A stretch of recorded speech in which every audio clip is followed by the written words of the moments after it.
Hello everyone, आज हम class 9th chemistry का चैप्टर नंबर 1 जिसका नाम मैटर इन अवर सराउंडिंग है उसके full theory video part second में डिस्कस करेंगे स्टेट ऑफ मैटर को। तो हम यहाँ पे सॉलिड्स, लिक्विड्स एंड गैसेस की प्रॉपर्टीज को डिस्कस करने वाले हैं। फिर हम डिस्कस करेंगे crystalline solid and amorphous solid को। फिर हम डिस्कस करेंगे प्लाज्मा स्टेट को। फिर हम डिस्कस करेंगे बोस-आइंस्टाइन कंडेंसेट को जिसको कि हम बीईसी बोलते हैं। फिर हम डिस्कस करेंगे एवोपरेशन को। इसके बाद factors affecting rate of evaporation को। फिर डिस्कस करेंगे बॉइलिंग एंड एवोपरेशन में डिफरेंस को। फिर डिस्कस करेंगे सब्लिमेशन को। फिर डिस्कस करेंगे लिक्विफेक्शन ऑफ गैसेस को। तो यहाँ पे हम एंड्रू एक्सपेरिमेंट को डिस्कस करने वाले हैं। तो आइए वन बाय वन हम इंटरव्यू की स्टडी करते हैं। हेलो एवरीवन, आज हम सॉलिड्स, लिक्विड एंड गैसेस में उनकी प्रॉपर्टीज के बेसिस पे डिफरेंस बताने वाले हैं। तो इनकी प्रॉपर्टीज हैं M, S S, V, K, M, I, C, P, R, I, F, D, D. अब इसका मतलब क्या है तो देखो जरा। एम का मतलब हमारा मास से है, एस का मतलब हमारा शेप से है, वी का मतलब हमारा वॉल्यूम से है, के से मतलब हमारा काइनेटिक एनर्जी से है, ये kinetic energy of particles. M मतलब मोशन ऑफ पार्टिकल्स।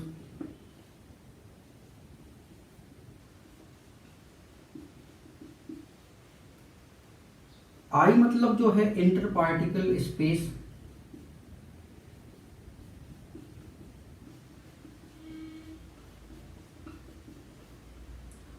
सी मतलब कंप्रेसिबिलिटी।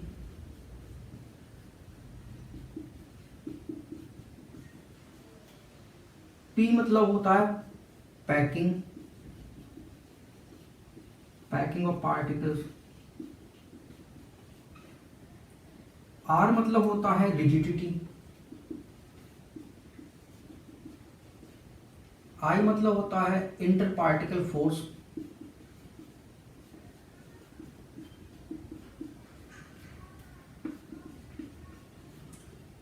एफ मतलब होता है फ्लूइडिटी।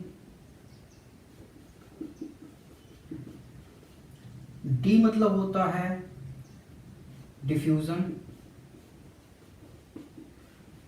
और इस डी का मतलब होता है डेंसिटी। तो ये हमारी प्रॉपर्टीज हैं। इन प्रॉपर्टीज के बेसिस पे हम सॉलिड्स, लिक्विड एंड गैसेस में डिफरेंस बताने वाले हैं। अब इनको हम कैसे याद रख सकते हैं तो देखो जरा।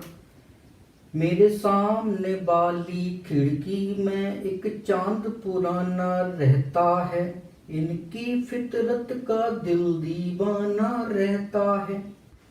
तो बस एम मतलब मेरे, एस मतलब सामने, वी मतलब वाली, के मतलब खिड़की, एम मतलब मैं, आई मतलब एक, ई नहीं है ये आई है, ठीक है, एक, सी मतलब चांद, पी मतलब पुराना, आर मतलब रहता है, ये साइलेंट है, आई मतलब इनकी, एफ मतलब फितरत, डी मतलब दिल और इस डी का मतलब है दीवाना। तो बस ये हमारी प्रॉपर्टीज हैं। इन प्रॉपर्टीज के बेसिस में हम सॉलिड्स, लिक्विड एंड गैसेस में डिफरेंस बताने वाले हैं। तो ये जो हमारा एम मास है, तो सॉलिड का मास फिक्स होता है, लिक्विड का मास फिक्स होता है, गैसेस का मास भी फिक्स होता है। तो mass neither be created not be destroyed. एस मतलब शेप हो गया, तो सॉलिड का शेप फिक्स होता है, लिक्विड और गैसेस का शेप जो है वो इनडेफिनिट होता है। आप इनको जिस कंटेनर में रखोगे उसी कंटेनर का शेप जो है वो ऑक्यूपाई कर लेंगे। वॉल्यूम की बात करें तो सॉलिड का वॉल्यूम फिक्स होता है, लिक्विड का वॉल्यूम भी फिक्स होता है, लेकिन गैस का वॉल्यूम फिक्स नहीं होता। गैस को जितने बड़े कंटेनर में रखते जाओगे गैस उतना वॉल्यूम ऑक्यूपाई कर लेगा। के मतलब काइनेटिक एनर्जी से है, तो सॉलिड पार्टिकल्स की काइनेटिक एनर्जी वेरी लो होती है, लिक्विड पार्टिकल्स की मॉडरेट होती है, गैस पार्टिकल्स की काइनेटिक एनर्जी वेरी हाई होती है। तो m मतलब मोशन ऑफ पार्टिकल्स से है, तो सॉलिड के पार्टिकल्स का मोशन जो है वो ऑसिलेटरी मोशन होता है, जबकि लिक्विड और गैस के पार्टिकल्स में मोशन जो है वो ट्रांसलेटरी मोशन होता है। ऑसिलेटरी मोशन में पार्टिकल्स अपनी पोजीशन चेंज नहीं करता, जबकि ट्रांसलेटरी मोशन में पार्टिकल्स की पोजीशन जो है वो चेंज हो जाती है। आई मतलब है इंटर पार्टिकल स्पेस, तो सॉलिड के पार्टिकल्स के बीच स्पेस बहुत कम होता है। लिक्विड पार्टिकल में स्पेस मॉडरेट होता है, गैस पार्टिकल में स्पेस बहुत बहुत बहुत ज्यादा होता है। सी मतलब कंप्रेसिबिलिटी, सॉलिड को आप कंप्रेस नहीं कर सकते, लिक्विड को कंप्रेस भी नहीं कर सकते, नेग्लिजिबल मान सकते हो, थोड़ा बहुत होता है तो होता है। गैस की कंप्रेसिबिलिटी वेरी हाई होती है, गैस को आप बहुत ज्यादा कंप्रेस कर सकते हो। पी मतलब पैकिंग ऑफ पार्टिकल से है, तो सॉलिड के पार्टिकल्स क्लोजली पैक्ड होते हैं, लिक्विड के पार्टिकल्स जो है वो मॉडरेटली क्लोज होते हैं, जबकि गैसेस के पार्टिकल्स जो होते हैं very far away from each other. फिर आर का मतलब रिजिडिटी से है, तो सॉलिड का पार्टिकल्स रिजिड होता है, लिक्विड का पार्टिकल्स लेस रिजिड होता है, गैस का पार्टिकल्स डू नॉट रिजिड, ये रिजिड नहीं होता। फिर आई मतलब इंटर पार्टिकल फोर्स, तो सॉलिड के पार्टिकल्स के बीच इंटर पार्टिकल फोर्स जो है बहुत ज्यादा होता है, स्ट्रॉन्ग फोर्स होता है।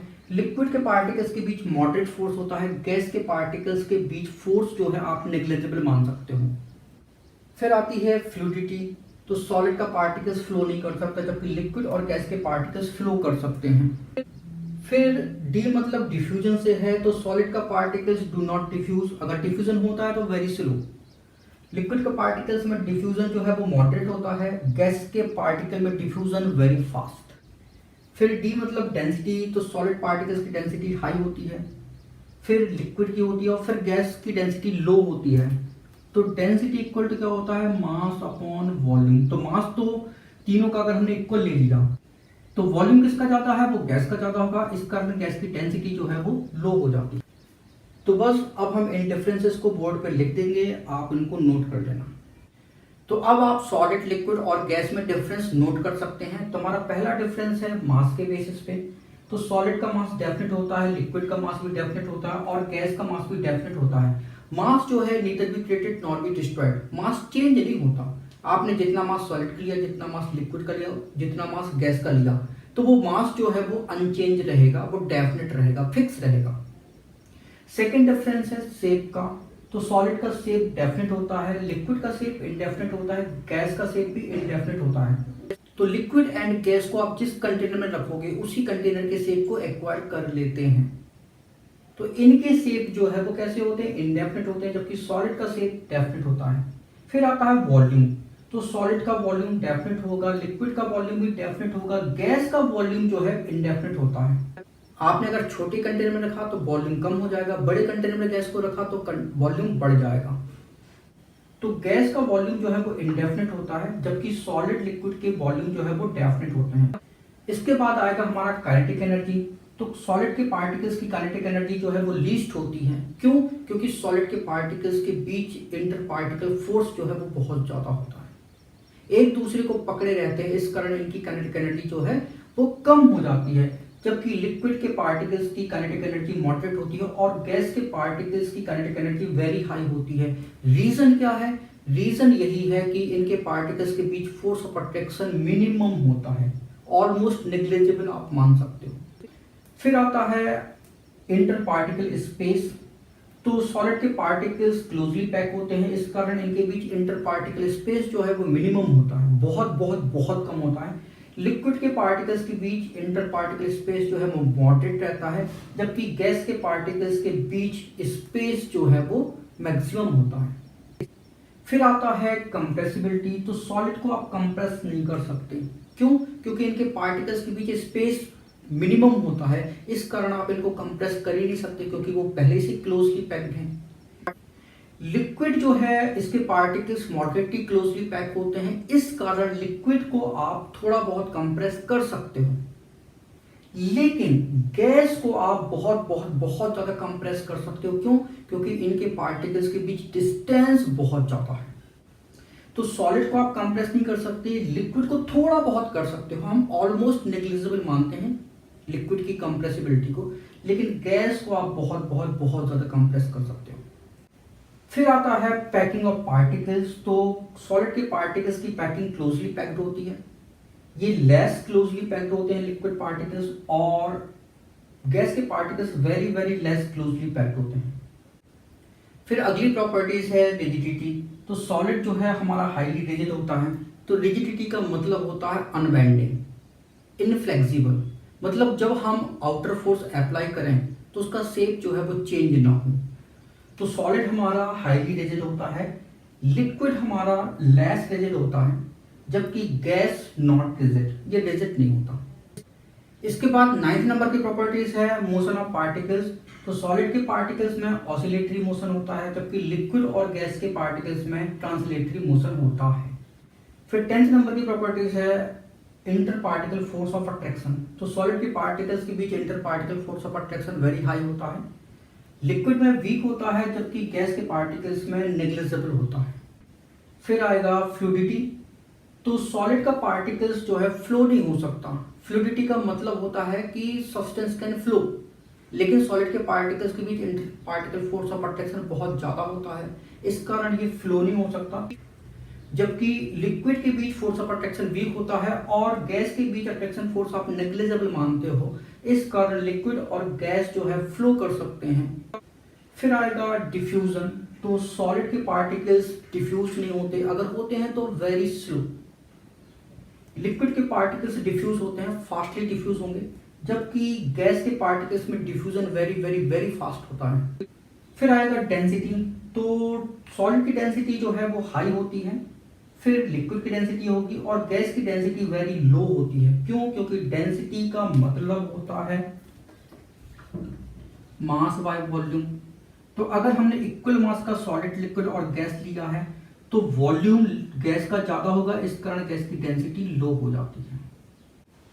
तो डेंसिटी इक्वल टू क्या होता है? Mass upon volume. अगर हमने इक्वल मास का सॉलिड, लिक्विड और गैस ले लिया तो चूंकि वॉल्यूम गैस का ज्यादा होगा, इस कारण गैस की डेंसिटी जो है वो लो हो जाती है। तो ये हमारे सॉलिड, लिक्विड एंड गैस में डिफरेंसेस हो गए। Thank you so much for watching this video. अगर वीडियो अच्छा लगा तो प्लीज इसको लाइक करें, उसको शेयर करें। अगर आपने हमारे चैनल को अभी तक सब्सक्राइब नहीं किया है तो प्लीज इसको सब्सक्राइब करें। Thank you once again for watching this video. Hello everyone, आज हम 12th क्लास का जो पहला चैप्टर है सॉलिड स्टेट, उसकी बात करेंगे। तो सॉलिड हमारे जो है वो क्या कहलाते हैं? तो on the basis of physical properties जो हमारा मैटर होता है उसको हम 3 कैटेगरी में जो है वो डिवाइड करते हैं, सॉलिड, लिक्विड एंड गैस। और हमको बात किसकी करनी है? केवल सॉलिड की बात करनी है। तो सॉलिड को हम कैसे डिफाइन करेंगे? तो matter which possesses rigidity and hence a definite shape and definite volume. तो ऐसा सब्सटेंस जिसका शेप जो है वो डेफिनेट है, जिसका वॉल्यूम डेफिनेट होता है, जो रिजिड होता है, तो ऐसे मैटर को हम क्या बोलते हैं? सॉलिड बोलते हैं। तो जो आपका सॉलिड होता है उसकी कुछ प्रॉपर्टीज होती हैं।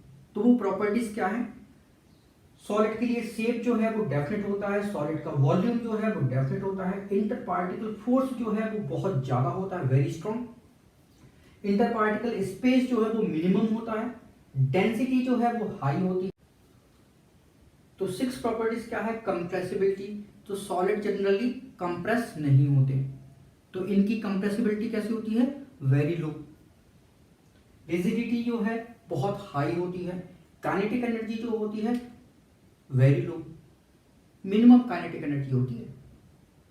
तो ये सॉलिड की प्रॉपर्टीज होती हैं। तो हमारे पास ये एक सॉलिड सब्सटेंस है, ये एक ताला है, इस ताले का अपना एक शेप है, इस ताले का अपना एक वॉल्यूम है। ऐसा नहीं है कि 5 दिन बाद या 10 दिन बाद या 1 महीने बाद देखोगे तो इसका शेप जो है वो चेंज हो जाएगा। ये अभी स्फेरिकल शेप में है, गोलाकार में है। ऐसा नहीं है कि 5 दिन बाद देखोगे तो ये जो है वो ट्रायंगुलर शेप में हो जाएगा या रेक्टेंगुलर शेप में हो जाएगा या स्क्वायर शेप में हो जाएगा। तो ये होने वाला नहीं। इसका वॉल्यूम जो है वो फिक्स होता है, डेफिनेट होता है। ऐसा नहीं है कि 5 दिन बाद देखोगे तो ये बड़ा हो जाएगा या 5 दिन बाद देखोगे तो ये छोटा हो जाएगा। तो ऐसा भी होने वाला नहीं है। तो सॉलिड का वॉल्यूम जो है वो डेफिनेट होता है, सॉलिड का शेप जो है वो डेफिनेट होता है। ऐसा क्यों होता है? क्यों? क्योंकि इसके जो पार्टिकल्स हैं, इसके पार्टिकल्स के बीच जो अट्रैक्शन फोर्स है वो बहुत हाई है। अब इंटर पार्टिकल जो अट्रैक्शन फोर्स है बहुत हाई है, इस कारण इनके पार्टिकल्स के बीच जो स्पेस होगा वो कैसा होगा? वो मिनिमम होगा। तो इंटर पार्टिकल स्पेस जो है वो मिनिमम है। अब इंटर पार्टिकल स्पेस मिनिमम है, इस कारण एक छोटे से वॉल्यूम में, एक छोटे से एरिया में बहुत सारे पार्टिकल्स जो है वो आ जाएंगे, और पार्टिकल्स आ जाएंगे तो सॉलिड की डेंसिटी कैसी हो जाएगी? हाई हो जाएगी।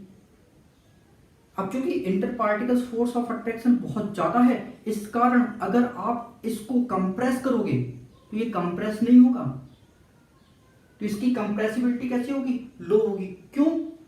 क्योंकि inter particles force of attraction बहुत ज्यादा है, जिस कारण स्पेस जो है पार्टिकल्स के बीच मिनिमम होगा, और कंप्रेस करने पे वो कंप्रेस नहीं होगा। सॉलिड जो है वो कैसा होता है? रिजिड होता है। रिजिड का मतलब होता है अनबेंडिंग, इनफ्लेक्सिबल। तो अगर आप इस पे फोर्स अप्लाई करोगे तो ये बेंड नहीं होने वाला, और ये फ्लेक्सिबल भी नहीं है। ऐसा भी नहीं कि बेंड होके इसके बाद अपने शेप को वो रिगेन कर ले। सॉलिड पार्टिकल्स की काइनेटिक एनर्जी जो है वो कैसी होती है? लो होती है, बहुत कम होती है। क्यों? क्योंकि हमको पता है कि काइनेटिक एनर्जी जो है वो होता है हाफ mv², और सॉलिड पार्टिकल की वेलोसिटी तो 0 होती है, तो काइनेटिक एनर्जी कैसी होगी? 0। अगर पार्टिकल्स थोड़ी बहुत वाइब्रेट करता है तो हम कहते हैं काइनेटिक एनर्जी कैसी होगी? Very low. ये सॉलिड की प्रॉपर्टीज होगी। इसके बाद क्लासिफिकेशन ऑफ सॉलिड्स आएगा। तो सॉलिड को हम क्लासिफाई करते हैं क्रिस्टलाइन सॉलिड, इसी को हम ट्रू सॉलिड बोलते हैं, और सेकंड जो है इसको हम बोलते हैं एमोर्फस सॉलिड, इसी को हम बोलते हैं स्यूडो सॉलिड्स, इसी को हम बोलते हैं नॉन क्रिस्टलाइन सॉलिड्स, और इसी को हम बोलते हैं सुपरकूल्ड लिक्विड। इसके बाद हम crystalline solid and amorphous solid में डिफरेंस देखेंगे। तो क्रिस्टलाइन सॉलिड और एमोर्फस सॉलिड का जो पहला डिफरेंस है वो उसकी डेफिनेशन होती है। तो क्रिस्टलाइन सॉलिड की डेफिनेशन क्या होती है? दो solid where the constituent particles, और कॉन्स्टिट्यूएंट पार्टिकल्स आपके एटम्स हो सकते हैं, आपका मॉलिक्यूल्स हो सकता है, आपके आयंस हो सकते हैं, are arrange in a regular fashion, in a regular way. तो ऐसे सॉलिड को हम क्रिस्टलाइन सॉलिड बोलेंगे। अब चूंकि पार्टिकल्स का अरेंजमेंट जो है वो रेगुलर फैशन में होता है, इस कारण क्रिस्टलाइन सॉलिड की ज्योमेट्री जो है वो कैसी हो जाएगी? वो फिक्स हो जाएगी। जो क्रिस्टलाइन सॉलिड की सेकंड प्रॉपर्टीज होती है, they have long range order. इस लॉन्ग रेंज का मतलब होता है कि क्रिस्टलाइन सॉलिड का जो स्ट्रक्चरल यूनिट है उसका रिपीटिशन अगेन एंड अगेन एक लॉन्ग रेंज में होता है, इस कारण क्रिस्टलाइन सॉलिड को हम लॉन्ग रेंज सॉलिड भी बोलते हैं। क्रिस्टलाइन सॉलिड की जो थर्ड प्रॉपर्टीज है, क्रिस्टलाइन सॉलिड्स आर एनआइसोट्रॉपिक। तो इस एनआइसोट्रॉपिक का मतलब क्या होता है? इसका मतलब होता है कि क्रिस्टलाइन सॉलिड की कुछ फिजिकल प्रॉपर्टीज डिफरेंट डायरेक्शन में डिफरेंट होती हैं, इस कारण क्रिस्टलाइन सॉलिड जो है वो एनआइसोट्रॉपिक नेचर का होता है। ये सीबीएसई बोर्ड में कई बार पूछा गया है ये क्वेश्चन, तो इसका रीजन जो है वो हम बताएंगे बाद में कि क्यों होता है ऐसा। They undergo clean cleavage. जब क्रिस्टलाइन सॉलिड को हम कट करते हैं, जब ब्रेक करते हैं, तो इसकी जो सरफेस होती है वो प्लेन होती है, ये प्लेन सरफेस में कट होता है, इस कारण इसका क्लीवेज जो है वो कैसा होता है? वो क्लीन होता है। क्योंकि क्रिस्टलाइन सॉलिड की ज्योमेट्री फिक्स होती है, इस कारण इनके मेल्टिंग पॉइंट फिक्स होते हैं, इनके बॉइलिंग पॉइंट फिक्स होते हैं, और इसका हीट ऑफ फ्यूजन जो है वो भी डेफिनेट होता है, फिक्स होता है। अब ये हीट ऑफ फ्यूजन जो है वो क्या कहलाता है? हीट ऑफ फ्यूजन वो हीट कहलाती है जब हम 1 मोल सॉलिड सब्सटेंस को मेल्ट करते हैं तो उस मेल्टिंग में जितनी हीट की रिक्वायरमेंट होती है उस हीट को हम हीट ऑफ फ्यूजन कहते हैं। इसके बाद क्रिस्टलाइन सॉलिड की अगली प्रॉपर्टीज आएगी। तो cooling curve of crystalline solid are discontinuous. ये क्रिस्टलाइन सॉलिड का कूलिंग कर्व है। यहां पे हमने एक्स एक्सिस पे टाइम दिया है और वाई एक्सिस पे टेम्परेचर दिया है। तो आप इस कर्व में देख रहे हो कि टेम्परेचर डाउन हो रहा है, टाइम इंक्रीज हो रहा है। फिर एक टाइम ऐसा आया कि टेम्परेचर जो है फिक्स हो गया लेकिन टाइम जो है वो बढ़ रहा है। फिर टेम्परेचर डिक्रीज हो रहा है और टाइम भी इंक्रीज हो रहा है। तो इसका कूलिंग कर्व जो है वो कैसा है, वो डिसकंटिन्यूअस है। आपने आइस का ग्राफ देखा होगा, तो आइस का ग्राफ जो है वो ऐसा होता है। यहां पे हम टाइम लेंगे और यहां पे हम टेम्परेचर लेते हैं। तो आइस जो है, सपोज कि यहां पे टेम्परेचर जो है वो है -15 डिग्री सेल्सियस और यहां पे 0 डिग्री सेल्सियस और यहां पे 100 डिग्री सेल्सियस। तो इसका ग्राफ जो है वो ऐसा आता था आइस का।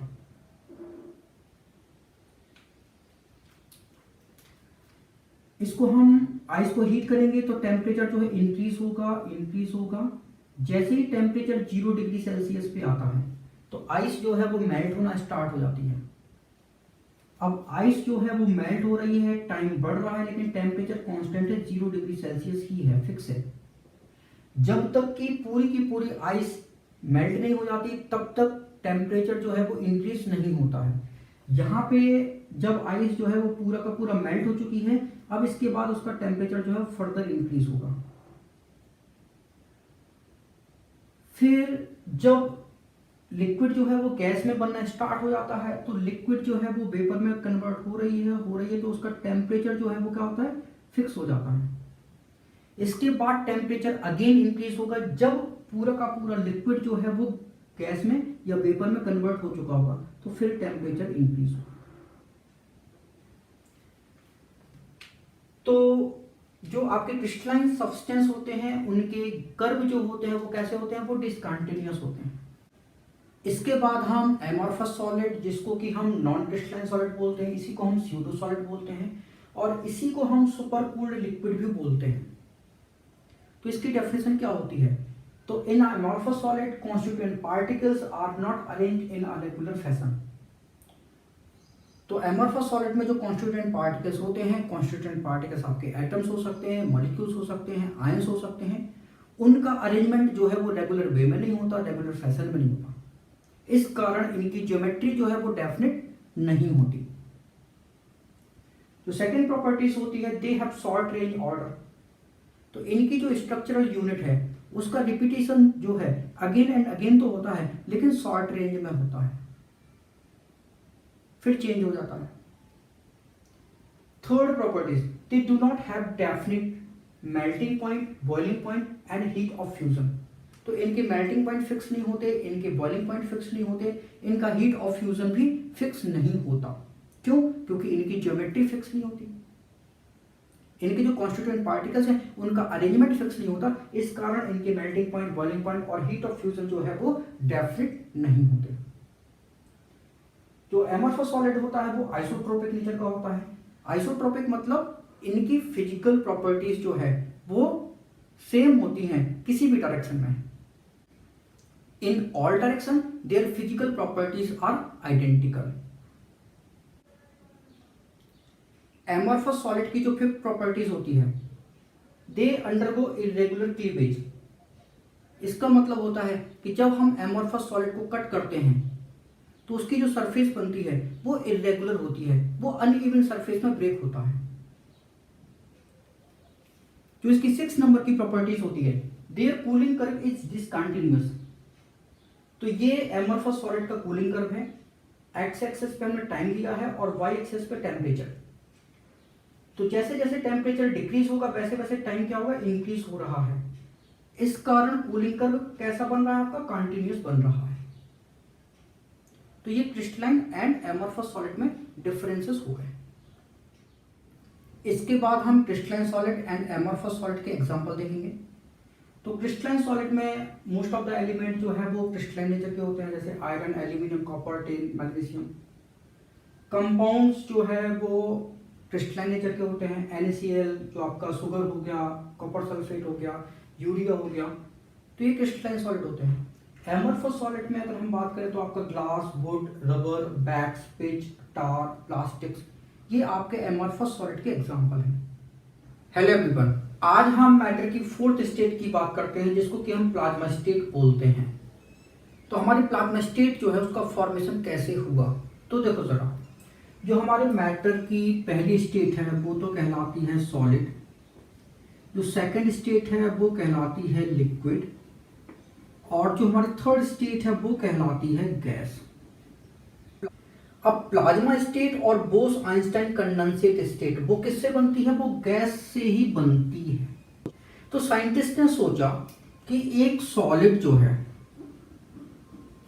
अगर हम उसको हीट करें तो वो मेल्ट हो जाता है, तो वो लिक्विड बन जाता है, और अगर हमने इसको और हीट किया तो वो वेपर बन जाता है, मतलब गैस बन जाता है। तो साइंटिस्ट के दिमाग में आया कि अगर हम मैटर की जो थर्ड स्टेट है गैस, इस गैस को जो है वो हम एक्सट्रीम हीट कर दें, मतलब बहुत बहुत बहुत ज्यादा हीट कर दें, तो ये टेम्परेचर है 10⁻⁷ केल्विन टेम्परेचर। तो गैस की नई स्टेट बनती है, उसको हम प्लाज्मा बोलते हैं। लेकिन यार इतना टेम्परेचर अर्थ पे प्रोड्यूस करना तो इम्पॉसिबल है। तो जो हमारा सन है और स्टार्स हैं उनमें प्लाज्मा स्टेट जो है वो मिलती है। अगर हमें अर्थ पे प्लाज्मा स्टेट जो है वो प्रोड्यूस करना है तो अर्थ पे प्लाज्मा स्टेट जो है वो कैसे बन सकती है, जब हम गैस में इलेक्ट्रिसिटी पास कर दें। तो जब हम गैस में इलेक्ट्रिक करंट पास कर देते हैं तो भी हमारी प्लाज्मा स्टेट जो है वो बनती है।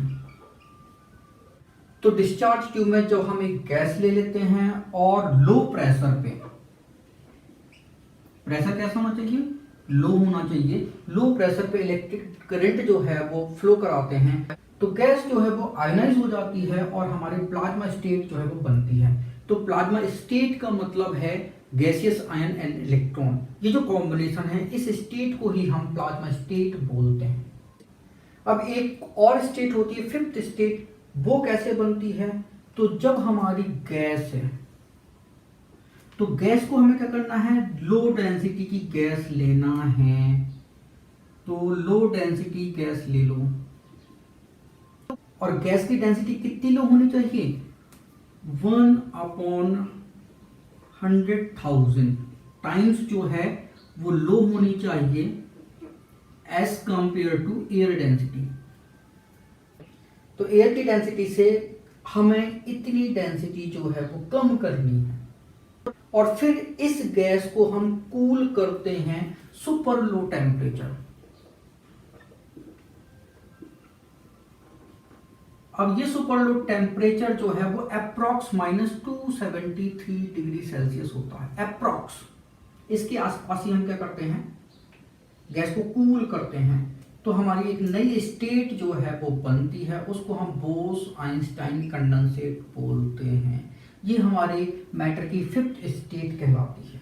तो जो मैटर की गैसेस स्टेट होती है उससे हम प्लाज्मा स्टेट बनाते हैं, और उससे हम मैटर की fifth state Bose Einstein condensate जो है वो बनाते हैं। प्लाज्मा स्टेट जो है वो हमारे गैसियस आयन एंड इलेक्ट्रॉन, इसको हम प्लाज्मा स्टेट बोलते हैं। और जो हमारी बोस आइंस्टाइन कंडेंसेट स्टेट होती है उसमें हमें क्या करना होता है कि गैस की डेंसिटी को वेरी वेरी वेरी लो करना होता है, 100,000 times low as compared to air density.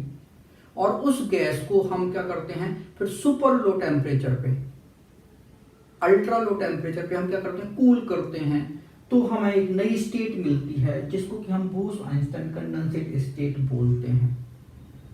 तो एक जगह हमने सुपर लो टेम्परेचर लेना है, एक जगह हमें सुपर हाई टेम्परेचर लेना है। ये सुपर हाई टेम्परेचर है। अब चूंकि सुपर हाई टेम्परेचर तो क्रिएट करना इम्पॉसिबल है, ये तो नेचर में जो है वो सन एंड स्टार्स में ही मिलता है हमको, तो इतना टेम्परेचर प्रोड्यूस करना तो इम्पॉसिबल है। तो फिर हम क्या करेंगे, हमें गैस को डिस्चार्ज ट्यूब में लेना है, उसके प्रेशर को लो करना है। तो लो प्रेशर वाली गैस में हमें इलेक्ट्रिक करंट फ्लो कराना है, तो हमारी गैस जो है वो आयनाइज हो जाएगी। तो सुपर एनर्जेटिक पार्टिकल्स जो हैं वो हमारी प्लाज्मा स्टेट कहलाती है। तो अब आइए हम प्लाज्मा स्टेट को जो है वो नोट करेंगे। तो प्लाज्मा स्टेट की डेफिनेशन होती है, the mixture of free electrons and ions are called plasma state of matter. इसको हम इस तरीके से भी डिफाइन कर सकते हैं, the combination of super energetic and super excited particles are called plasma. तो गैस के जो super excited and super energetic particles होते हैं उनको हम प्लाज्मा कहते हैं, और ये पार्टिकल्स हमारे क्या होते हैं, free electron and ions. Plasma occurs naturally sun and stars because inside them have 10 to the power 7 Kelvin temperature. At this temperature atoms are completely ionized. तो नेचर में स्टार्स एंड सन में जो है प्लाज्मा स्टेट मिलती है। क्यों? क्योंकि वहां पे टेम्परेचर जो है वो 10 टू द पावर 7 केल्विन होता है, और इस टेम्परेचर पे गैस के एटम्स जो हैं वो कंप्लीटली आयोनाइज हो जाते हैं। वहां पे गैस का न्यूक्लियस और फ्री इलेक्ट्रॉन हमको मिलते हैं। तो प्लाज्मा स्टेट को अगर आपको अर्थ पे प्रोड्यूस करना है तो अर्थ पे तो 10 टू द पावर 7 केल्विन का टेम्परेचर प्रोड्यूस करना इम्पॉसिबल है। इस कारण हम क्या करते हैं, डिस्चार्ज ट्यूब लेते हैं। डिस्चार्ज ट्यूब को हाई वोल्टेज बैटरी से कनेक्ट कर देते हैं। ये बैटरी का पॉजिटिव पोल है, ये 2 इलेक्ट्रोड होते हैं, तो ये एनोड होगा और ये हमारा कैथोड बनेगा, और हमने गैस को भर दिया। ये वैक्यूम पंप है, यहाँ से हम प्रेशर को लो करते हैं। तो लो प्रेशर पे गैस को डिस्चार्ज ट्यूब में भर देते हैं और हाई टेंशन बैटरी से कनेक्ट कर देते हैं। तो गैस जो है वो आयोनाइज हो जाती है। तो गैस के आयंस और गैस के फ्री इलेक्ट्रॉन्स ये मिलके क्या बनाते हैं, प्लाज्मा स्टेट बनाते हैं। इसके एग्जांपल हैं फ्लोरोसेंट ट्यूब जो है, इसमें हमें हीलियम गैस लेना होता है डिस्चार्ज ट्यूब में। तो लो प्रेशर पे हीलियम गैस को आयोनाइज करते हैं तो हमारी फ्लोरोसेंट ट्यूब बनती है। अगर हमें नियॉन साइन बल्ब बनाने हैं तो हमें यहाँ पे नियॉन गैस लेनी होगी। लो प्रेशर पे नियॉन गैस आयोनाइज होगी, तो नियॉन गैस के आयंस एंड इलेक्ट्रॉन्स जो हैं वो प्लाज्मा बनाते हैं। तो ये हमारे मैटर की 4th स्टेट हुई। Thank you so much for watching this video. अगर वीडियो अच्छा लगा तो इसको लाइक करें, उसको शेयर करें। अगर आपने हमारे चैनल को अभी तक सब्सक्राइब नहीं किया तो प्लीज इसको सब्सक्राइब करें। Thank you once again for watching this video. Hello everyone, आज हम मैटर की 5th स्टेट, जिसको कि हम बोस-आइंस्टाइन कंडेंसेट स्टेट कहते हैं, इसकी बात करेंगे। तो बोस-आइंस्टाइन कंडेंसेट स्टेट जो है वो क्या कहलाती है, तो देखो जरा, अगर हम बात करते हैं मैटर की 1st स्टेट की तो वो हमारा सॉलिड होता है। 2nd स्टेट लिक्विड होती है। 3rd स्टेट जो है वो गैस होती है। 4th स्टेट प्लाज्मा होती है, और 5th स्टेट बोस-आइंस्टाइन कंडेंसेट होती है, जिसको अभी हम डिस्कस करने वाले हैं। तो पहले हम केवल और केवल ये 3 स्टेट ही जानते थे, solid, liquid and gas. Scientist ने सोचा कि जब आप सॉलिड को हीट करते हो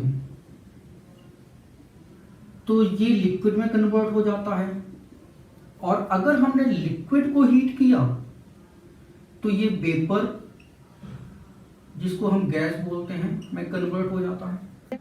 तो साइंटिस्ट ने गैस स्टेट को लिया।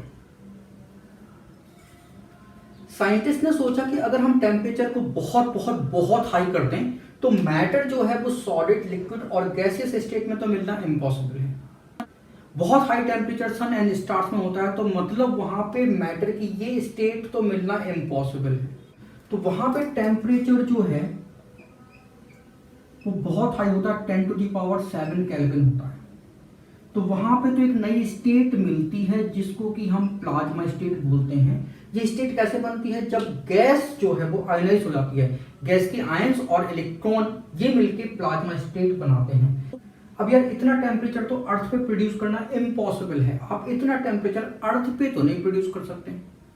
तो अर्थ में प्लाज्मा स्टेट जो है वो कैसे बनाई जा सकती है, तो चूंकि प्लाज्मा स्टेट क्या होती है, गैस के आयंस और इलेक्ट्रॉन्स होते हैं। तो गैस के आयंस और इलेक्ट्रॉन्स तो बनाए जा सकते हैं, तो साइंटिस्ट ने क्या किया, डिस्चार्ज ट्यूब ली और गैस को लो प्रेशर पे लिया।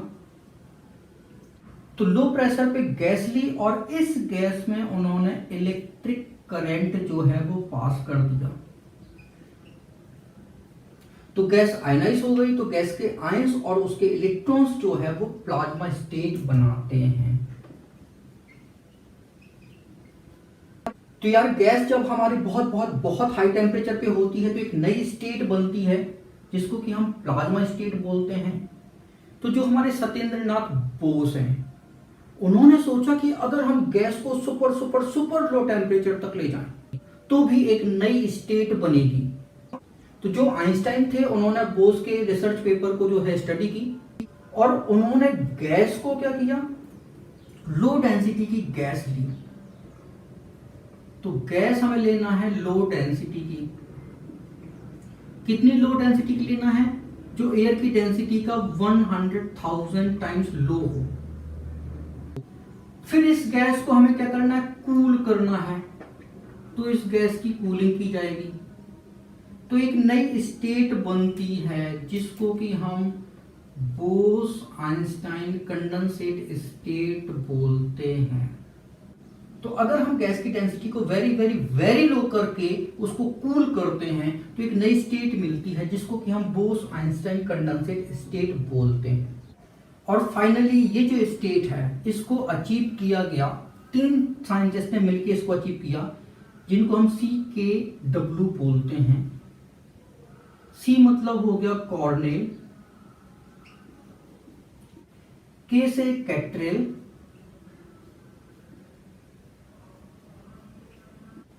एंड W से जो है वो वीमेन होगा। तो ये जो 3 साइंटिस्ट थे, इन्होंने बोस आइंस्टाइन स्टेट को जो है बनाया था जब हमने लो डेंसिटी की गैस को सुपर लो टेम्परेचर तक कूल किया था। तो आइए अब हम बोस आइंस्टाइन कंडेंसेट को नोट कर लेते हैं। तो आपको नोट करना है, Satyendranath Bose did some calculation for the fifth state of matter. On the basis of these calculations, Albert Einstein predicted the existence of a new state of matter called PEC. It is Bose-Einstein condensate. It is formed by cooling a gas of extremely low density, about 100,000 the density of normal air, to ultra low temperature. और ये ultra low temperature कितना होना चाहिए, approx -273 degree Celsius के something होना चाहिए, जिसको कि आप 0 केल्विन बोलते हो। ये हमारा एब्सोल्यूट टेम्परेचर कहलाता है। तो जब हम लो डेंसिटी की गैस को अल्ट्रा लो टेम्परेचर तक कूल करते हैं तो गैस की 5th स्टेट, जिसको कि हम बोस आइंस्टाइन कंडेंसेट स्टेट बोलते हैं, डेवलप होती है, प्रोड्यूस होती है। Thank you so much for watching this video. अगर वीडियो अच्छा लगा तो प्लीज को लाइक करें, इसको शेयर करें। अगर आपने हमारे चैनल को अभी तक सब्सक्राइब नहीं किया तो प्लीज को सब्सक्राइब करें। Thank you once again for watching. Hello everyone, आज हम इवोपरेशन टर्म को एक्सप्लेन करेंगे कि हमारा इवोपरेशन जो है वो क्या कहलाता है। तो देखो जरा, अगर हम एक लिक्विड ले लें और इस लिक्विड को हम ऐसे ही जो है वो बाहर रख दें तो निश्चित तौर पे इस लिक्विड की क्या बनेगी, वेपर बनेगी। तो ये लिक्विड जो है वेपर बनाएगा, तो इस प्रोसेस को हम बोलते हैं इवेपोरेशन। तो ये प्रोसेस हमारी इवेपोरेशन कहलाती है। फिर हमने क्या किया, एक और बीकर लिया, उस बीकर में हमने लिक्विड लिया और उस बीकर को हम हीट कर रहे हैं। अब ये लिक्विड जो है वो बॉईल होने लगा, तो बॉइलिंग पॉइंट पे इसकी वेपर बन रही है। तो इस लिक्विड के बॉइलिंग पॉइंट पे जो वेपर बन रही है, अब इसको हम इवोपरेशन नहीं बोलेंगे, इसको हम क्या बोलेंगे, इसको हम वेपोराइजेशन बोलेंगे। तो फिर यहां से हमारी डेफिनेशन निकल के आती है, when liquid change into vapour below it's boiling point, it's called evaporation. अगर हम वेपोराइजेशन को डिफाइन करें तो वेपोराइजेशन क्या कहलाता है, when liquid change into vapour its boiling point are called vaporisation. तो एवोपरेशन और वेपोराइजेशन में ये हमारा डिफरेंस होता है। फिर एवोपरेशन को कौन कौन से फैक्टर जो है वो अफेक्ट करते हैं? तो एवोपरेशन को हमारे फैक्टर जो है वो अफेक्ट करते हैं निंजा, हथौड़ी, थीम, सॉन्ग, कैसा है, वंडरफुल है। तो ये 5 फैक्टर जो है वो एवोपरेशन को अफेक्ट करते हैं। यहाँ पे N का मतलब है nature of the liquid, H का मतलब है ह्यूमिडिटी, T का मतलब है टेम्परेचर, S का मतलब है सरफेस एरिया, W का मतलब है विंड स्पीड। तो निंजा, हथौड़ी, थीम, सॉन्ग कैसा है, वंडरफुल है। तो ये 5 फैक्टर जो है वो एवोपरेशन को अफेक्ट करते हैं। अब इन फैक्टर को हम एक एग्जांपल के थ्रू समझते हैं। अब हमारे पास ये हैंकी है, गंदा हो गया तो हम इसको धो देते हैं, और हमने ये पानी में इसको धो दिया। अब इसको हमें सुखाना है। इसको हम घर के बाहर सुखाने डालें कि घर के अंदर सुखाने डालें? तो आप कहोगे घर के बाहर। क्यों? क्योंकि घर के बाहर धूप है। धूप है मतलब टेम्परेचर ज़्यादा है, टेम्परेचर ज़्यादा है तो ये जल्दी सूख जाएगा। घर के अंदर जो है ये देर से सूखेगा। तो ये हमारा टेम्परेचर हो गया। तो अगर टेम्परेचर ज़्यादा है तो एवोपरेशन कैसा होगा, फास्ट होगा। फिर हमने कहा कि ये हैंकी है, इसको हमें सुखाना है, तो हम इसको ऐसे सुखाने डाल देते हैं, ऐसे फोल्ड करके सुखाने को डाल देते हैं। ये हमने बहुत सारे फोल्ड कर दिए। क्या हम हैंकी को ऐसे सुखाने डालेंगे? बिल्कुल नहीं। फिर हम कैसे सुखाने डालेंगे? इसको बिल्कुल ऐसे ऐसे अगर हमने सुखाया तो ये जल्दी सूख जाएगा। अगर हम फोल्ड करके सुखाते हैं तो ये देरी से सूखेगा, ये आप जानते हो। ऐसा क्यों? ऐसा इसलिए कि जब आप इसको ऐसे सुखाते हो, अनफोल्ड सुखाते हो, तो सरफेस एरिया ज़्यादा होता है। सरफेस एरिया ज़्यादा होगा तो एवोपरेशन होता है फास्ट। तो सरफेस एरिया अगर ज़्यादा है तो एवोपरेशन कैसा होगा, फास्ट होगा। और अगर आपने सरफेस एरिया कर दिया कम, हम इसको फोल्ड कर रहे हैं, फोल्ड करने पे क्या हो रहा है, सरफेस एरिया हो रहा है कम, और सरफेस एरिया हो रहा है कम मतलब एवोपरेशन होगा स्लो, तो ये देरी से सूखेगा। फिर हमने आपकी बात मानते हुए इसको बाहर सुखाने डाला और देखा कि बारिश होने लगी, तो हम इसको उठा के अंदर ले आए। अब अंदर इसको हम पंखा चला के सुखाते हैं तो क्या होता है, ये फास्ट जो है वो ड्राई हो जाएगा, जल्दी सूख जाएगा। क्यों? क्योंकि विंड स्पीड जो है एवोपरेशन को क्या करती है, फास्ट करती है। अगर हम पंखा चला के सुखाएंगे तो ये जल्दी सूख जाएगा, अगर हम इसको बिना हवा में सुखाएंगे तो ये देर से सूखेगा। तो पंखा चला के हम सुखाते हैं। तो विंड स्पीड जो है वो डायरेक्टली प्रोपोर्शनल होता है एवोपरेशन के।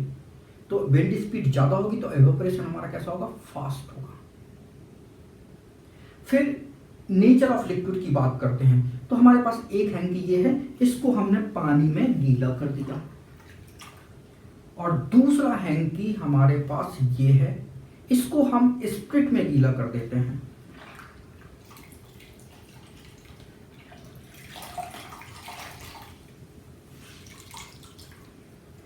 अब ये तो पानी में गीला किया हुआ है और इसको हमने स्प्रिट में गीला किया हुआ है। अब बताओ कौन सा जल्दी सूखेगा? तो आप कहोगे स्प्रिट वाला हैंकी जो है वो जल्दी सूख जाएगा। रीजन क्या है? क्योंकि स्प्रिट जो है उसका वोलेटाइल नेचर कैसा होता है, हाई होता है। तो वाटर का वोलेटाइल नेचर लो है एज कंपेयर टू स्प्रिट। तो स्प्रिट वाला हैंकी जो है वो जल्दी सूख जाएगा। तो एवोपरेशन जो है हमारा नेचर ऑफ द लिक्विड पे भी डिपेंड करता है। अगर लिक्विड हमारा वोलेटाइल है तो इवोपरेशन फास्ट होगा, अगर लिक्विड हमारा नॉन वोलेटाइल है तो इवोपरेशन कैसा होगा, स्लो होगा। ठीक। फिर आती है ह्यूमिडिटी। तो ह्यूमिडिटी का मतलब है कि दो ऐसे शहर जहां पे एक खूब गर्मी पड़ रही हो और दूसरा शहर जहां पे बारिश हुई हो फिर धूप निकली हो। अब हैंकी जो है सुखाया गया तो किस शहर में जल्दी सूख जाएगा? तो जहां पे धूप तेज थी, जहां पे गर्मी पड़ रही थी, वहां पे हैंकी जल्दी सूख जाएगा। क्यों? क्योंकि वहां का एटमॉस्फेयर कैसा है, ड्राई है।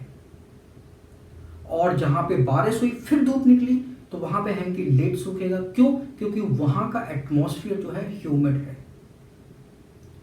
तो ह्यूमिड एरिया में इवोपरेशन कैसा होता है, स्लो होता है। ड्राई एरिया में इवोपरेशन होता है फास्ट। तो केवल ये जो फैक्टर है ह्यूमिडिटी का, ये इनवर्सली प्रोपोर्शनल होता है इवोपरेशन का। बाकी सब डायरेक्टली प्रोपोर्शनल होते हैं इवोपरेशन के। तो चलिए देखते हैं नेचर ऑफ लिक्विड। तो अगर हमारा लिक्विड कैसा है, वोलेटाइल है, तो इवोपरेशन होना है फास्ट। और अगर लिक्विड नॉन वोलेटाइल है तो इवोपरेशन होगा स्लो। ठीक है, तो अगर हम वोलेटाइल लिक्विड की बात करें तो आपका वोलेटाइल लिक्विड की बात करते हैं। तो वोलेटाइल लिक्विड मतलब जिसकी वेपर जो है वो फास्ट बनती हो। तो आपने क्लोरोफॉर्म का नाम सुना होगा, CHCl, ये क्लोरोफॉर्म कहलाता है, जल्दी इवोपरेट हो जाएगा। कार्बन डाइसल्फाइड CH2, ये भी जल्दी इवोपरेट हो जाता है। एल्कोहल जिसको कि हम स्पिरिट बोलते हैं, C2H5OH, ये भी कैसा होता है, वोलेटाइल होता है। ठीक है, ईथर, ठीक है। तो जो लिक्विड वोलेटाइल होते हैं उनमें इवोपरेशन कैसा होगा, फास्ट होगा। अगर हम नॉन वोलेटाइल की बात करते हैं, नॉन वोलेटाइल में आपका ग्लिसरॉल, इवोपरेशन कैसा होगा, स्लो होगा। क्यों? क्योंकि ये हमारा नॉन वोलेटाइल है। तो नेचर ऑफ लिक्विड पे इवोपरेशन हमारा डिपेंड करता है। ह्यूमिडिटी की बात करें तो ह्यूमिडिटी जो है इनवर्सली प्रोपोर्शनल होता है इवोपरेशन।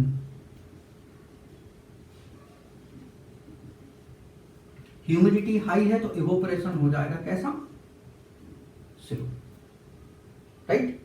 टेम्परेचर अगर ज्यादा है तो इवोपरेशन जो है वो फास्ट होगा। क्यों? क्योंकि ये डायरेक्टली प्रोपोर्शनल होता है ना। तो इवोपरेशन हमारा फास्ट होने वाला है। सरफेस एरिया अगर ज्यादा है तो इवोपरेशन कैसा होगा, ये फास्ट होगा। क्यों? क्योंकि ये डायरेक्टली प्रोपोर्शनल है। विंड स्पीड अगर हाई है तो इवोपरेशन हमारा फास्ट होगा। क्यों? क्योंकि ये डायरेक्टली प्रोपोर्शनल होता है विंड स्पीड के। नेचर ऑफ लिक्विड अगर हमारा वोलेटाइल है तो इवोपरेशन फास्ट होगा। तो ये हमारा इवोपरेशन हो गया। Thank you so much for watching this video. अगर वीडियो अच्छा लगा तो प्लीज लाइक करें, इसको शेयर करें। अगर आपने हमारे चैनल को अभी तक सब्सक्राइब नहीं किया है तो प्लीज इसको सब्सक्राइब करें। Thank you once again for watching this video. Hello everyone, आज हम बॉइलिंग एंड इवोपरेशन में डिफरेंस की बात करेंगे कि हमारे बॉइलिंग और इवोपरेशन में क्या डिफरेंस होता है। तो बॉइलिंग और इवोपरेशन में जो डिफरेंस का पैटर्न है, जो लर्निंग पैटर्न है हमारा, वो है TPCW, time pass class work. मतलब ये तो हो गया हमारा टाइम, ये हो गया पास, ये हो गया क्लास और ये हो गया वर्क। तो टाइम पास क्लास वर्क, ये जो हमारा पैटर्न है लर्निंग का, इस पैटर्न के थ्रू हम बॉइलिंग और इवोपरेशन में डिफरेंस बताने वाले हैं। तो जब डिफरेंस की अगर बात करें तो T मतलब यहां पे टेम्परेचर से है उसका रिलेशन, P मतलब फिनोमिनन से है, C मतलब जो है वो कूलिंग से है और W मतलब जो है वो विस से है। तो हमारा पहला डिफरेंस है वो टेम्परेचर बेस्ड है। तो अगर किसी लिक्विड में बॉइलिंग हो रहा है, ये लिक्विड है, हम कह रहे हैं कि इसमें बॉइलिंग हो रहा है और ये लिक्विड है, इसमें जो है वो इवोपरेशन हो रहा है। ये लिक्विड हमने जो है वो भर दिया, ठीक है। तो याद रखना यहां पे बॉइलिंग जो है वो हो रहा है इस लिक्विड में, तो इसका मतलब है ये बॉइलिंग जो है इस लिक्विड के बॉइलिंग पॉइंट पे होगी, बॉइलिंग टेम्परेचर पे होगी। जबकि इस लिक्विड में इवोपरेशन हो रहा है तो ये लिक्विड का इवोपरेशन जो है इस लिक्विड के बॉइलिंग पॉइंट से बिलो होगी। तो पहला डिफरेंस क्या है कि boiling occurs in any liquid at its boiling temperature, evaporation occurs at any liquid below its boiling temperature। पहला डिफरेंस हो गया। सेकंड डिफरेंस है फिनोमिनन की बात करते हैं। तो बॉइलिंग हमारा जो है वो बल्क फिनोमिनन है, जबकि एवोपरेशन जो है वो हमारा सरफेस फिनोमेनन है। इसका मतलब ये है कि बॉइलिंग जो है वो लिक्विड, होल लिक्विड में होती है, मतलब मॉलिक्यूल्स पूरे लिक्विड से जो है वो बाहर जाता है, जबकि इवोपरेशन में लिक्विड जो है वो बाहर जा रहा है, मतलब सरफेस का मॉलिक्यूल जो है वो बाहर जा रहा है। तो ये केवल और केवल सरफेस फिनोमेनन है। अगर हम बात करते हैं थर्ड, कूलिंग की बात करते हैं, तो अगर किसी लिक्विड में बॉइलिंग हो रही है तो वहां पे कूलिंग नहीं होती। तो during boiling no cooling occurs. और अगर हम बात करते हैं इवोपरेशन में, तो इवोपरेशन ऑलवेज कॉज्ड कूलिंग। तो इवोपरेशन अगर किसी लिक्विड में हो रहा है तो वहां पे हमेशा कूलिंग होती है। और अगर हम फोर्थ पॉइंट की बात करें, विस की बात करें, ये तो हमारा थर्ड पॉइंट हो चुका है। तो बॉइलिंग जो है वो जब तक आप लिक्विड को हीट नहीं करोगे तब तक लिक्विड में बॉइलिंग पॉसिबल नहीं है। और इवोपरेशन जो है वो विदाउट हीटिंग होती है। तो बॉइलिंग जो है किसी लिक्विड में हीटिंग के थ्रू ही आप प्रोड्यूस कर सकते हो, जबकि इवोपरेशन जो है किसी भी लिक्विड में विदाउट हीटिंग होता है। तो ये हमारे 4 डिफरेंसेस जो है वो बॉइलिंग एंड इवोपरेशन में है। अब इन डिफरेंसेस को हम बोर्ड पे लिख देंगे, आप उसको नोट कर लेना। तो हमारा पहला पॉइंट है, boiling take place at specific temperature known as boiling point of the liquid. Evaporation का पहला पॉइंट है, evaporation of a liquid take place on its own. Second point है, it is bulk phenomenon. Evaporation में it is surface phenomenon. Third है, no cooling is caused during boiling. Cooling is always caused during boiling. Fourth है, boiling occurs when liquid is heated. Evaporation of liquid take place on its own. तो ये हमारा boiling and evaporation में difference हो गया। Thank you so much for watching this video. अगर video अच्छा लगा तो प्लीज इसको लाइक करें, इसको शेयर करें। अगर आपने हमारे चैनल को अभी तक सब्सक्राइब नहीं किया तो प्लीज इसको सब्सक्राइब करें। Thank you once again for watching this video. Hello everyone, आज हम सब्लिमेशन की बात करेंगे कि हमारा सब्लिमेशन जो है वो क्या कहलाता है। तो सब्लिमेशन जो है इसका रिलेशन मैटर की सॉलिड स्टेट से होता है। तो मैटर की सॉलिड स्टेट से रिलेशन जो है वो सब्लिमेशन का होता है। अब ये रिलेशन क्या है? तो रिलेशन बड़ा सिंपल है। जब भी हम किसी सॉलिड को हीट करते हैं, तो आपने सॉलिड को हीट किया तो वो कन्वर्ट होगा लिक्विड में, और लिक्विड को आप और हीट करोगे तो वो कन्वर्ट होगा गैस में। अगर आपने गैस को कूल किया तो बनेगा लिक्विड, और आपने लिक्विड को कूल किया तो वो फ्रीज हो जाएगा, सॉलिड बन जाएगा। तो ये हमारा मैटर की जो फिजिकल स्टेट होती है उसकी चेंज होने का जनरल ट्रेंड है, जहां पे सॉलिड जो है वो लिक्विड में कन्वर्ट होगा, लिक्विड जो है वो गैस में कन्वर्ट होगा। अगर हम गैस को कूल करें तो वो लिक्विड बनेगी, लिक्विड को कूल करने पे वो सॉलिड बनेगा। लेकिन कुछ सॉलिड सब्सटेंस ऐसे होते हैं जो इस रूल्स को ओबे नहीं करते, इस रूल्स को फॉलो नहीं करते, वो इस रूल्स का वायोलेशन करते हैं। अगर ऐसे सॉलिड को हम क्या करते हैं, हीट करते हैं, तो वो कन्वर्ट होता है गैस में, और अगर हमने गैस को कर दिया कूल तो वो कन्वर्ट हो जाएगा सॉलिड में। तो ऐसा सॉलिड सब्सटेंस हमारा क्या कहलाता है? उसको हम सबलाइम सब्सटेंस बोलते हैं, वो हमारा सबलाइम सॉलिड कहलाता है। तो दो substance which convert directly into gas when heating, and when gas is cool they come back into solid. तो इस फिनोमेनन को हम सब्लिमेशन बोलते हैं। तो सब्लिमेशन एक प्रोसेस होती है where solid directly change into gas and gas reverse back into solid. तो अब चूंकि सॉलिड जो है वो रूल्स का वायोलेशन कर रहा है, तो ऐसे सॉलिड जो है वो बहुत कम होते हैं, उनको आप काउंट कर सकते हो, उंगलियों पे गिन सकते हो। तो ऐसे कौन कौन से सॉलिड जो है वो सबलाइम सॉलिड कहलाते हैं? तो इसको याद करने का जो तरीका है वो बड़ा सिंपल है। तो हमारा जो पैटर्न है वो है I कैन लर्न, ये साइलेंट रहेगा, ABC। I can learn ABC। तो आई मतलब है आयोडीन। याद रखना ये जितने भी सब्सटेंस है वो कैसे हैं, सॉलिड हैं, कोई भी लिक्विड नहीं है ना कोई भी गैस है। तो आयोडीन हमारा कैसा होना चाहिए, सॉलिड। सी मतलब है कैम्फर। ए मतलब है एंथ्रेसीन।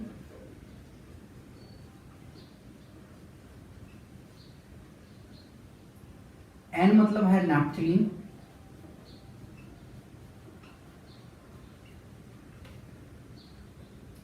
इस ए का मतलब है अमोनियम क्लोराइड।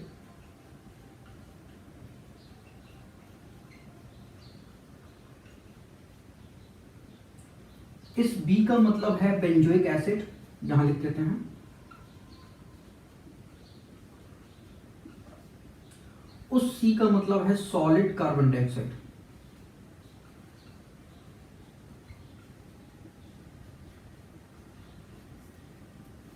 तो ये हमारे सब्लिमेट सब्सटेंस होते हैं। तो अगर इन सॉलिड को हम हीट करें तो ये डायरेक्ट जो है वो गैस में कन्वर्ट होंगे। यहाँ पे जो लिक्विड स्टेट है वो अपीयर नहीं होगी, और उस गैस को हम कूल करेंगे तो वो सॉलिड में कन्वर्ट हो जाते हैं। तो ये हमारा सेटअप है। यहाँ पे हमने एक चाइना डिश ले रखी है। इस चाइना डिश में हमने अमोनियम क्लोराइड जो है वो भर दिया है। अमोनियम क्लोराइड का फॉर्मूला NH4Cl होता है। फिर इस चाइना डिश के ऊपर हमने इन्वर्टेड जो है वो फनल लगा के रखा हुआ है। फनल के मुंह को हमने कॉटन प्लग से बंद कर दिया। ये हमारा वायर गेज है, ये स्टैंड है, और ये हमारा बर्नर है। तो जब हमने बर्नर को ऑन किया तो अमोनियम क्लोराइड जो है वो हीट होगा। तो अमोनियम क्लोराइड की ये वेपर जो है वो बन रही है। क्योंकि यहाँ पे कॉटन प्लग लगा हुआ है तो ये वेपर बाहर तो नहीं जा पाएगी। तो कुछ देर बाद ये वेपर जो है वो इस फनल की वॉल पे जो है वो डिपॉजिट हो जाती है। तो गैस जो है, जो वेपर जो है वो फिर से सॉलिड में कन्वर्ट हो रही है। तो यहाँ का सॉलिड जो है वो वेपर में कन्वर्ट होगा, फिर वेपर जो है वो उसका डिपोजिशन स्टार्ट हो गया, वो डिपॉजिट होके फिर से सॉलिड जो है वो बना रहा है। तो ये जो प्रोसेस है, इस प्रोसेस को हम बोलते हैं सब्लिमेशन। तो सॉलिड से गैस का बनना ये हमारा सब्लिमेशन कहलाता है, और गैस से सॉलिड का बनना ये हमारा डीसब्लिमेशन कहलाता है। तो सॉलिड अगर गैस में कन्वर्ट हो रहा है तो इसको हम सब्लिमेशन प्रोसेस बोलते हैं, और अगर हमने गैस को कूल करके सॉलिड बनाया तो इसको हम डीसब्लिमेशन बोलते हैं। तो ये हमारा सब्लिमेशन हो गया। Thank you so much for watching this video. अगर वीडियो अच्छा लगा तो प्लीज इसको लाइक करें, इसको शेयर करें। अगर आपने हमारे चैनल को अभी तक सब्सक्राइब नहीं किया तो प्लीज इसको सब्सक्राइब करें। Thank you once again for watching. Hello everyone, आज हम लिक्विफेक्शन ऑफ गैसेस को एंड्रू एक्सपेरिमेंट से समझेंगे। तो हमारा लिक्विफेक्शन ऑफ गैस जो है वो क्या कहलाता है। तो गैस को जब हम लिक्विड में कन्वर्ट करते हैं, गैस को लिक्विफाई करते हैं, तो इसको हम बोलते हैं लिक्विफेक्शन ऑफ गैस।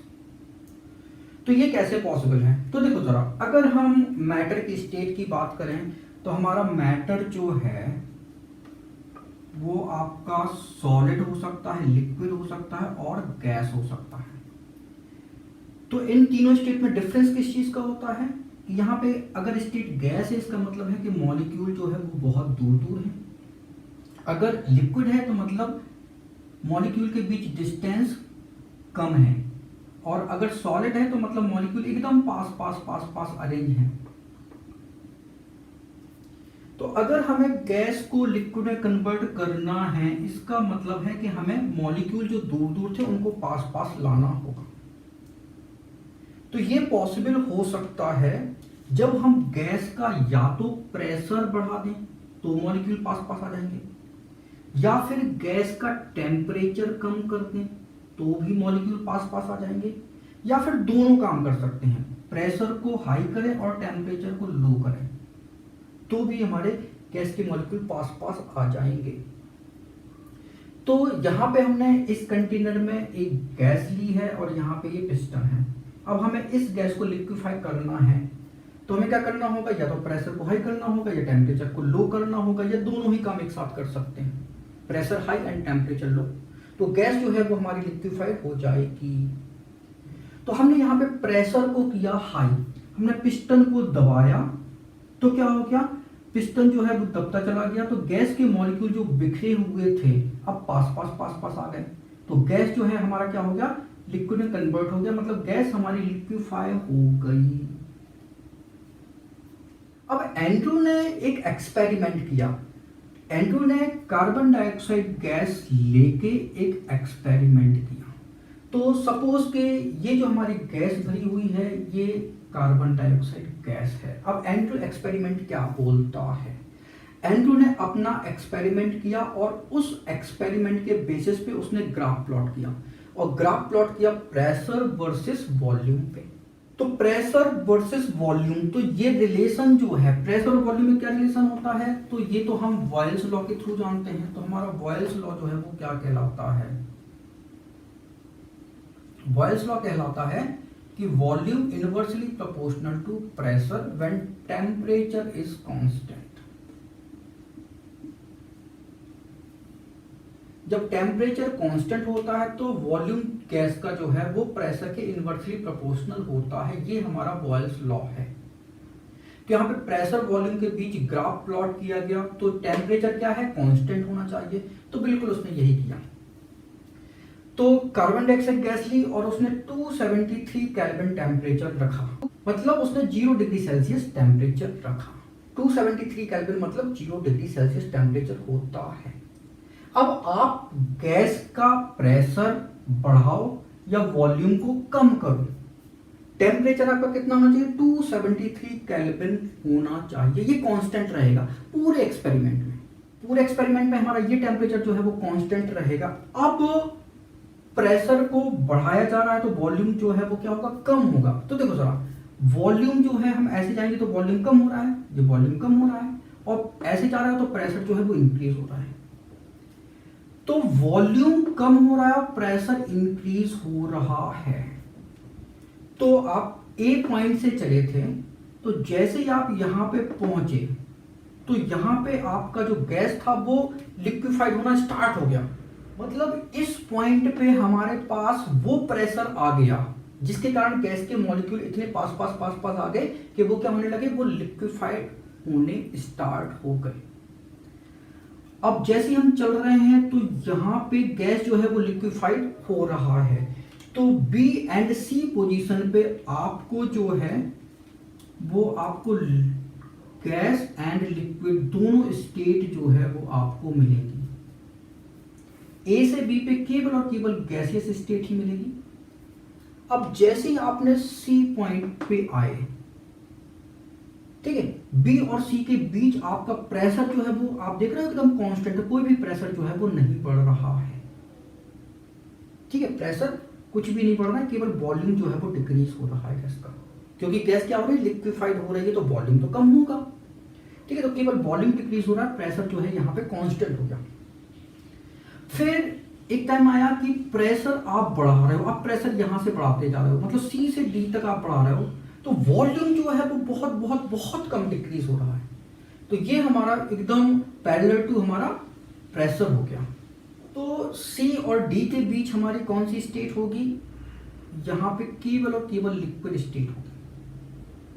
ठीक है, तो ए और बी के बीच केवल गैस, बी और सी के बीच गैस लिक्विड दोनों स्टेट आपको एक साथ मिलेगी, और सी से डी के बीच आपको केवल और केवल लिक्विड स्टेट ही मिलेगी। एंड्रू ने पहला एक्सपेरिमेंट जो है वो 273 केल्विन टेम्परेचर पे किया था। अब दूसरा एक्सपेरिमेंट उसने किया, गैस वही है, गैस का वॉल्यूम भी वही है, कंटेनर भी वही है, बस उसने थोड़ा सा चेंज किया, गैस का टेम्परेचर थोड़ा सा बढ़ा दिया, 294 केल्विन कर दिया। अब मतलब पहले से टेम्परेचर बढ़ गया मतलब गैस के मॉलिक्यूल्स की काइनेटिक एनर्जी बढ़ गई, मतलब गैस के मॉलिक्यूल दूर दूर रहना पसंद कर रहे हैं। मतलब इस टेम्परेचर पे गैस जो है जितनी आसानी से लिक्विफाइड हो गई, अब इस कंडीशन पे उतनी आसानी से तो लिक्विफाइड नहीं होगी, ये तय है, क्योंकि आपने टेम्परेचर जो है वो पहले से बढ़ा दिया है। अब आपको ज्यादा मेहनत करनी पड़ेगी गैस को लिक्विफाइड करने में, ये तय हो गया। फिर क्या हुआ, कार्बन डाइऑक्साइड वॉल्यूम जो है वो कम हो रहा है, कम हो रहा है, कम हो रहा है, मतलब प्रेशर इंक्रीज हो रहा है। तो देखो जहाँ वॉल्यूम कम हो रहा है, वॉल्यूम कम हो रहा है और प्रेशर बढ़ रहा है, मतलब जैसे जैसे हम जाएंगे ऊपर तो प्रेशर जो है बढ़ रहा है। तो जैसे यहाँ पे आए हम इस पॉइंट पे इतना प्रेशर हो गया, इतना प्रेशर हो गया कि गैस हमारी क्या हो गई, वो लिक्विफाइड हो गई, गैस लिक्विफाइड हो गई। अब यहाँ पे गैस एंड लिक्विड दोनों स्टेट जो है वो एक साथ कोएग्जिस्ट करेगी, एक साथ हमको मिलेगी, ठीक है। F और G के बीच हमको गैस एंड लिक्विड मिल रही है। यहाँ पे प्रेशर जो है वो चेंज नहीं हो रहा है, केवल वॉल्यूम कम हो रहा है। क्यों? क्योंकि गैस लिक्विफाइड हो रही है तो वॉल्यूम कम होएगा, ठीक है। प्रेशर यहाँ पे कांस्टेंट है। जब पूरी की पूरी गैस जो है वो लिक्विफाइड हो गई तो हमको क्या मिला, हमको अब केवल और केवल लिक्विड स्टेट मिल रही है। अब प्रेशर बढ़ रहा है तो केवल और केवल लिक्विड स्टेट जो है हमको मिलेगी। फिर उसने क्या किया, टेम्परेचर को और बढ़ा दिया। अब टेम्परेचर कर दिया 304 केल्विन, मतलब कि गैस की काइनेटिक एनर्जी और ज्यादा बढ़ गई। इसका मतलब है कि अब गैस को लिक्विफाइड करना और टफ हो गया। फिर हमने क्या किया कि यहाँ पे वॉल्यूम कम कर रहे हैं, प्रेशर हाई कर रहे हैं, वॉल्यूम कम कर रहे हैं, प्रेशर हाई कर रहे हैं, और जैसे ही हम यहाँ पे जे पॉइंट पे पहुंचे गैस जो है वो लिक्विफाइड होना स्टार्ट हो गई। और हमने देखा कि गैस जो है वो सडन जो है वो लिक्विफाइड हो गई। तो जे से के के बीच हमको लिक्विड स्टेट मिलेगी और आई से जे के बीच हमको गैस स्टेट मिलेगी। तो हमको लिक्विड गैस स्टेट जो है, लिक्विड गैस का जो इक्विलिब्रियम है वो हमको यहाँ पे नहीं मिला या बहुत थोड़े टाइम के लिए मिला। फिर हमने क्या किया, टेम्परेचर को और बढ़ा दिया, 323 केल्विन कर दिया।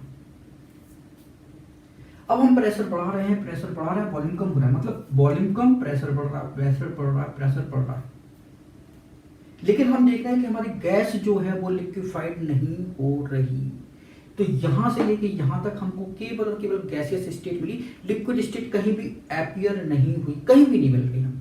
तो मतलब कि यहाँ पे जो 304 केल्विन टेम्परेचर था वो हमारा क्रिटिकल टेम्परेचर था, जिसके अब हमने टेम्परेचर कर दिया तो फिर गैस का प्रेशर आप कितना भी बढ़ा दो, गैस का वॉल्यूम कितना भी कम कर दो, गैस जो है वो लिक्विफाइड नहीं होगी, मतलब नहीं होगी।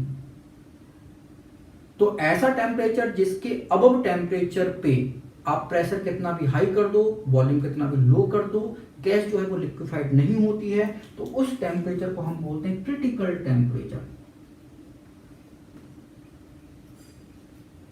और CO2 गैस के लिए क्रिटिकल टेम्परेचर जो है, क्रिटिकल टेम्परेचर कितना है, 304 केल्विन। और ये जो हमारे ग्राफ आप देख रहे हो, चूंकि यहाँ पे ये कांस्टेंट टेम्परेचर पे प्लॉट हो रहे थे, ये ग्राफ कांस्टेंट टेम्परेचर पे था, ये भी कांस्टेंट टेम्परेचर पे था, ये भी कांस्टेंट टेम्परेचर पे था, ये भी कांस्टेंट टेम्परेचर पे था। तो इन ग्राफ को हम आइसोथर्म बोलेंगे।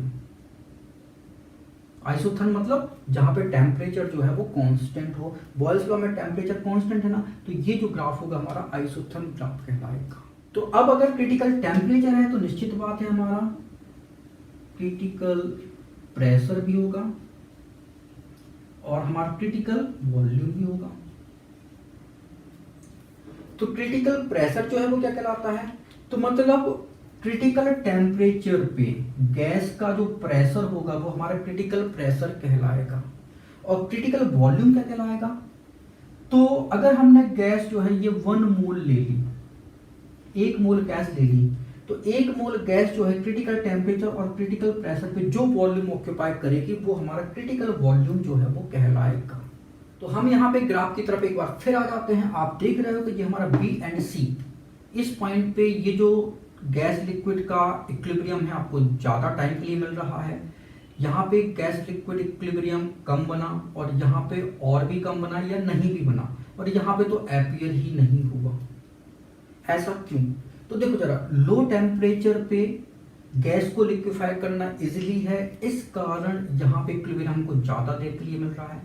फिर यहाँ पे टेम्परेचर हमने हाई कर दिया तो प्रेशर, हाई प्रेशर पे लिक्विफाइड होगी तो ये जल्दी गैस लिक्विफाइड हो जाएगी। फिर यहाँ पे प्रेशर हमें और हाई करना पड़ा क्योंकि हमने टेम्परेचर और बढ़ा दिया था, तो यहाँ पे ये इक्विलिब्रियम स्टेबलिश ही नहीं हुआ और गैस डायरेक्टली जो है वो लिक्विड में कन्वर्ट हो गया। तो ये जो हमारा कर्व है, ये जो डॉटेड लाइन थी जो ग्रीन थी पहले, अब हमने ब्लैक कर दी है, ये हमारे इस कर्व पे हमको गैस एंड लिक्विड साइमल्टेनियसली मिलते हैं। तो ये हमारा एंड टू एक्सपेरिमेंट हो गया। इसके बाद हम critical temperature, critical pressure, critical volume of real gas के फॉर्मूला देखेंगे। तो क्रिटिकल टेम्परेचर का फॉर्मूला होता है 8A/27 RB। क्रिटिकल प्रेशर का फॉर्मूला होता है A/27V²। क्रिटिकल वॉल्यूम का फॉर्मूला होता है 3B। यहाँ पे A और B जो है वो वंडर वॉल कांस्टेंट है और R जो है वो हमारा यूनिवर्सल गैस कांस्टेंट कहलाता है।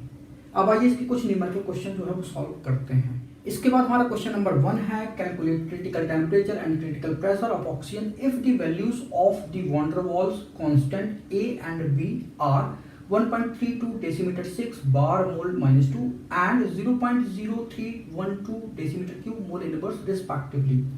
तो देखो जरा, वंडर वॉल कांस्टेंट A की वैल्यू इतनी है एंड B की वैल्यू जो है वो इतनी है। हमें critical temperature and critical pressure जो है वो बताना है। तो क्रिटिकल टेम्परेचर TC ये होता है 8A/27 RB। तो 8A जो है इसकी वैल्यू कितनी है 1.32। 27 R जो है कितना होगा 0.083। ये बार, क्योंकि प्रेशर आपका देखो इधर बार में है तो ये बार डेसीमीटर क्यूब मोल इनवर्स और केल्विन इनवर्स। तो ये हो जाएगा 0.083 इंटू B कितना है आपका, ये है 0.0312। तो जब आप इसको कैलकुलेट करोगे तो हमारा TC जो है आ जाएगा 152.69 केल्विन। इसके बाद हमें निकालना है क्रिटिकल प्रेशर। तो PC इक्वल टू ये होगा A/27B²। तो A कितना है, A की वैल्यू 1.32 है, 27 B कितना है 0.0312 का होल स्क्वायर। जब आप इसको कैलकुलेट करोगे तो ये आएगा 50.22। तो ये हमारा critical temperature and critical pressure हो गया। फिर इसके बाद हमारा क्वेश्चन नंबर 2 है, the values of the van der Waals constant for a gas are A = 4.10 decimetre 6 bar mole -2 and B = 0.035 decimetre cube mole -2। Calculate the values of critical temperature and critical pressure for the gas. तो देखो जरा, critical temperature TC ये होता हमारा 8A/27 RB। तो 8 A की value जो है वो कितनी है, तो A हमारा ये है और B हमारा ये है।